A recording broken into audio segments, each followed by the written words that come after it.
राधे कृष्णा।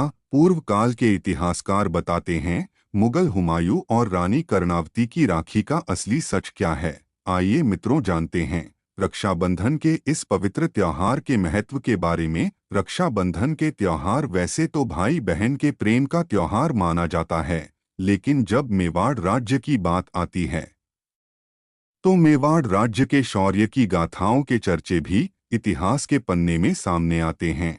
ऐसा ही एक इतिहास का किस्सा रक्षाबंधन से भी जुड़ा हुआ है। इतिहासकार कहते हैं कि मेवाड़ राज्य की रानी कर्णावती को गुजरात के सुल्तान बहादुर शाह द्वारा मेवाड़ राज्य पर आक्रमण करने की पूर्व सूचना मिली। रानी लड़ने में असमर्थ थी और उन्होंने मुगल बादशाह हुमायूं को राखी भेजकर मेवाड़ राज्य की रक्षा करने का आग्रह किया। हुमायूं एक मुगल वंश से होते हुए भी कर्णावती की भेजी हुई राखी की लाज रखी और मेवाड़ राज्य पहुंचकर बहादुर शाह के विरुद्ध मेवाड़ राज्य की तरफ से लड़ते हुए उस प्रदेश की रक्षा की। महाराणा सांगा के मृत्यु के बाद शासन की डोर हाथ में ले ली। इतिहासकारों ने बताया कि एक और जहां मुगल सम्राट हुमायूं अपने राज्य का विस्तार करने में लगा था, तो दूसरी ओर गुजरात के सुल्तान बहादुर शाह ने 1533 ईस्वी में चित्तौड़ पर आक्रमण कर दिया था।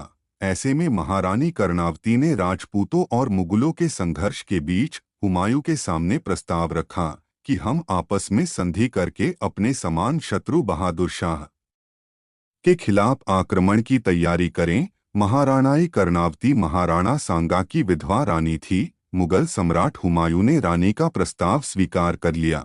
हुमायूं को रानी ने अपना धर्म भाई बनाया था, इसलिए हुमायूं ने भी राखी की लाज रखते हुए उनके राज्य की रक्षा करने का वचन दिया। हुमायूं के इतिहासकार बताते हैं कि जब बहादुर शाह की सेना ने मेवाड़ राज्य पर हमला किया, तो मुगल शासक हुमायूं को पत्र लिखने के और उसका जवाब आने के बाद हुमायूं समय पर नहीं पहुंचा। इस वजह से बहादुर शाह की सेना ने मेवाड़ पर आक्रमण कर दिया।